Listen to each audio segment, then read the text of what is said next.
semuanya. Di sini kami akan mempresentasikan hasil dari kelompok kami yang membahas tentang Keraton Ratu Boko. Untuk anggota sendiri, kami memiliki 4 anggota, yaitu yang pertama, Jesselyn Azaria Putri Lingga dengan NPM 1932, Christopher saya sendiri dengan NPM 1968, Rivali Septiawan Ermanto dengan NPM 1951, dan yang terakhir Rizky Amalia Putri dengan NPM 1931. Jadi, harga untuk tiket masuk di Keraton Ratu Boko ini adalah Rp40.000 untuk orang dewasa dan Rp20.000 untuk anak-anak yang berumur 3-10 tahun, serta untuk wisatawan luar negeri yaitu $25 atau sekitar Rp375.000. Untuk waktu bukanya sendiri, yaitu untuk layanan tiket dari jam 8 pagi sampai jam 5 sore, dan untuk kunjungan wisata dari jam 8 pagi sampai dengan jam 6 sore. Keraton Ratu Boko ini memiliki luas 160.898 meter persegi. Dengan biaya parkir di Keraton Ratu Boko ini untuk mobil adalah Rp10.000 dan Rp5.000 untuk motor.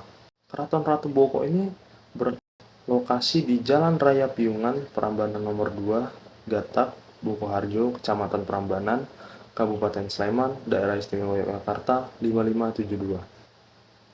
Keraton Ratu Boko ini terletak sekitar 3 km ke arah selatan dari Candi Prambanan, kawasan Ratu Boko yang berlokasi di atas sebuah bukit dengan ketinggian kurang lebih 195.097 meter di atas permukaan laut. Sejarah. Menurut legenda, situs Keraton Ratu Boko ini merupakan istana Ratu Boko, yaitu ayah dari Roro Jonggrang, yang diperkirakan situs Ratu Boko ini dibangun pada abad ke-8 oleh Wangsa Syailendra yang beragama Buddha, namun kemudian diambil alih oleh Raja-Raja Mataram Hindu.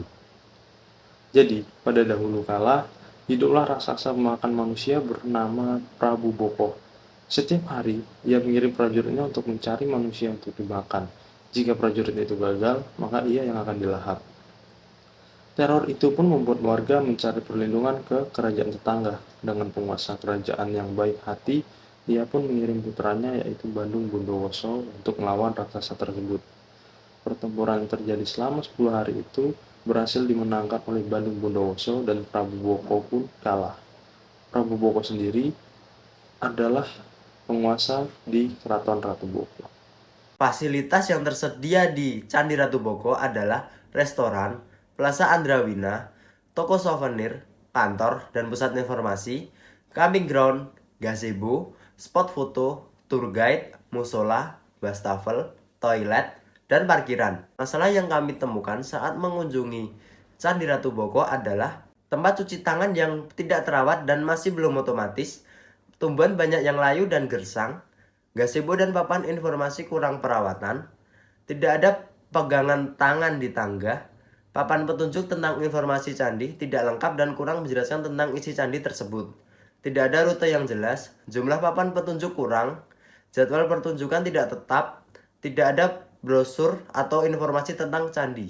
Solusi yang kami tawarkan adalah mengecat tempat cuci tangan dan membuat pijakan untuk menyalakan keran dan sabun, menanam tumbuhan agar tidak gesang, mengecat gazebo dan tiang papan informasi, membuat pegangan tangan di setiap tangga, melengkapi informasi yang menjelaskan tempat di dalam Candi Ratu Boko, membuat rute, menambah jumlah papan informasi dan petunjuk, membuat jadwal pertunjukan setiap minggunya, membuat brosur atau QR Code sehingga pengunjung bisa men-scan untuk mengetahui informasi tentang candi tersebut. Oke, jadi setelah tadi udah disebutin satu persatu masalah yang kelompok kami temukan di Keraton Ratu Boko ini, sekarang saya akan menjelaskan masalah-masalah yang menurut kelompok kami harus segera ditangani. Oke, pertama kita akan mulai dari area pintu masuk. Jadi di area pintu masuk itu kita akan ketemu dengan loket tiket yang di sebelahnya ada wastafel. Kayak biasa lah ya. Nah, seperti yang kita ketahui, Keraton Ratu Boko ini merupakan tempat wisata yang ramai pengunjung, baik dari turis lokal maupun turis luar negeri. Nah, masalahnya, wastafelnya ini kondisinya terbilang mengkhawatirkan. karena mulai dari bahannya atau badan wastafel itu sendiri yang udah karatan sana sini, sabun yang ada di wastafel ini pun warnanya keruh, kayak bukan sabun gitu. Ditambah lagi keran dari wastafel ini masih keran biasa yang bukan keran otomatis. Nah, solusi dari tim kami adalah ada baiknya wastafel ini diganti menggunakan bahan yang lebih bagus, lebih kokoh gitu. Kemudian dilakukan juga pengecekan berkala terkait kebersihan air maupun kebersihan sabunnya. Dan juga kerannya diganti dengan keran otomatis sehingga pengunjung akan merasa lebih nyaman. Karena wastafel ini kan sebenarnya fungsinya untuk mengembangkan atau membantu menjaga kebersihan gitu. Jadi agak sayang, agak ironis kalau malah wastafelnya yang perlu dibersihkan. Kemudian berlanjut ke dalam, kita akan ketemu dengan gazebo atau tempat peristirahatan. Kalau dilihat dari jauh, gazebo ini sebenarnya terlihat oke, terlihat bagus. Tapi saat didekati, ternyata kayu dari gazebo ini udah banyak yang lapuk dan bahkan ada yang rusak. Jadi saat pengunjung ingin beristirahat, bisa jadi akan merasa tidak nyaman karena kayu-kayunya yang ada rayapnya, karena ya seperti yang sudah disebutkan tadi, udah mulai lapuk dan rusak ya. Terus ada juga ada paku-paku yang agak keluar gitu. Sehingga mungkin tadinya pengunjung yang mau nunggu sunset atau mau ngobrol di sana mungkin pulang aja gitu jadinya karena tempat beristirahatnya tidak nyaman. Nah, solusi dari kelompok kami adalah alangkah baiknya kalau gazebo ini dapat dicat karena bahannya bahan kayu. Sementara kita tahu kalau misalnya bahan kayu tidak dicat itu akan mudah teroksidasi dan segala macamnya. Kemudian berlanjut lagi ke dalam, kita memasuki area Keraton Ratu Boko, kita akan bertemu dengan ya area yang luas. Isinya adalah reruntuhan dari keraton tadi, dan yang jadi masalahnya adalah area Keraton Ratu Boko ini kan luas dan ujung-ujungnya itu tidak ada pagar pembatas. Sementara kalau misalnya hujan, itu lantainya jadi licin dan sangat rawan jatuh. Lebih parahnya lagi, di bagian bawah itu kan ada batu-batu bekas reruntuhan. Jadi kalau jatuh itu akan sangat berbahaya. Gak usah ngomongin hujan deh. Kayak kita kalau lagi jalan-jalan sama teman, terus lagi bercanda dan gak hati-hati, itu pun bisa gak sengaja jatuh gitu. Karena itu menurut kami alangkah baiknya kalau misalnya bisa ditambahkan pagar pembatas di sekelilingnya sehingga pengunjung dapat terhindar dari bahaya jatuh ke bawah. Baik, di sini saya akan menjelaskan beberapa masalah dan juga solusi yang kami tawarkan untuk permasalahan yang terjadi di Candi Ratu Boko. Untuk masalah yang pertama itu adalah tidak adanya pagar pembatas di pinggir sehingga rawan jatuh atau tergelincir saat hujan. Jadi ketika kami ke sana kemarin, banyak sekali tempat yang kami lihat tidak ada pagar pembatasnya. Dan juga tidak ada lambang untuk hati-hati awas tergelincir. Itu tidak ada, padahal ketika kami ke sana, kami lihat itu sangat-sangat rawan sekali. Jika ada anak remaja, balita, atau orang dewasa sedang bercanda di pinggir-pinggir tiba-tiba terjatuh, hal itu tersebut sangat berbahaya. Itu bisa langsung patah tangan atau langsung meninggal gitu, saking berbahayanya menurut kami, karena tempatnya itu sudah di pinggir, tidak ada pagar pembatasnya, dan itu sangat tinggi sekali dan berbahaya sekali menurut kami. Jadi solusi yang kami tawarkan adalah untuk pihak Ratu Bokonya sendiri, selain menambahkan peringatan di pinggirnya, itu bisa menambahkan pagar pembatas supaya tidak terjadi hal-hal yang tidak diinginkan. Terus yang kedua, permasalahan yang terjadi itu adalah tempat cuci tangan yang karatan dan keran yang belum otomatis. Ketika kami sampai ke sana, banyak kami lihat itu tempat cuci tangannya banyak yang berkarat.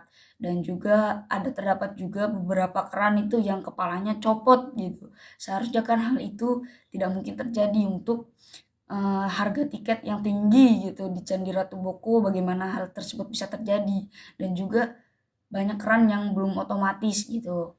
Untuk itu kan, untuk mencegah COVID-19, pandemik yang semakin meluas lagi, itu kan bisa dicegah dengan mengganti kerannya dengan otomatis gitu. Untuk masalah yang ketiga, itu adalah gazebo dan pagar yang sudah rusak dan beberapa bagian tempat duduk yang sudah lapuk. Jadi ketika kami ke sana juga kami melihat banyak sekali gazebo itu yang sudah tidak terawat dan banyak yang lapuk juga, dan hal tersebut itu hal yang sangat berbahaya menurut kami, karena ketika wisatawan datang ke sana tiba-tiba duduk dan itu ambruk, itu sangat bahaya sekali. Dan terdapat juga pagar-pagar yang tidak terawat di pinggir-pinggirnya, itu banyak yang sudah rusak, dan fungsi pagar yang seharusnya melindungi itu sudah tidak melindungi lagi, malah merusak pemandangan menurut kami. Jadi solusi dari kami adalah untuk gazebo sendiri itu bisa dibangun ulang dan diberi cat yang bagus. Untuk pagar sendiri juga bisa diganti lagi dengan pagar yang lebih bagus. Pembaruan yang ditambahkan adalah yang pertama, pertunjukan seni. Menjadwalkan secara tetap pertunjukan seni yang diadakan agar ketika pentas berlangsung, diharapkan lebih banyak lagi wisatawan dan yang berdatangan. Yang kedua, area pedagang. Menyediakan area khusus untuk pedagang agar memudahkan pengunjung untuk membeli makanan atau minuman, serta membantu ekonomi warga sekitar yang berjualan di area keraton. Yang ketiga, rest area. Menambah beberapa gazebo dan tikar untuk tempat beristirahat atau sekedar berlindung dari hujan, agar pengunjung merasa lebih nyaman ketika berkunjung ke Keraton Ratu Boko. Selanjutnya yang keempat, pagar besi. Menambahkan pagar besi yang baru dan lebih kokoh pada area yang pagarnya sudah rusak dan kawatnya berpotensi melukai pengunjung bila kurang berhati-hati. Yang kelima, papan informasi. Menambah jumlah serta isi dalam papan informasi sehingga pengunjung dapat mengetahui sejarah situs tersebut, serta memperbarui beberapa papan yang sudah tidak terbaca tulisannya. Yang keenam, keran otomatis. Menambah keran otomatis dengan bahan yang tidak mudah rusak, berkarat, sehingga area terlihat lebih bersih dan pengunjung dapat merasa lebih nyaman. Kami telah melakukan interview dengan pengunjung luar negeri. Berikut adalah videonya. A project Yes. to analyze what tourists think about this place, Okay. and like, do you think we could improve this place to be better? Is there Uh, anything lacking, like maybe the marking? anything lacking? Yeah, anything lacking. Maybe some information about the culture, the site, what it was used for. Some information in English, more maybe pictures. Oh, okay, I get it. So there's not enough information, right? Yeah, we did go there, and Okay. I think the same. Like, you go from this side, and then the information is on the other side. Yeah. So, yeah, okay. Or a book or something written or something to Okay, listen or more information about the history of the place, I would say. Okay, thank you. And then about food and drinks, is there anything? For entering? Food and drinks? For the entrings? No, food and the drinks. You know. Food and drinks. Yeah. I have actually no idea because I was not Okay. in need of food or drinks. Oh, okay. So I did not took any.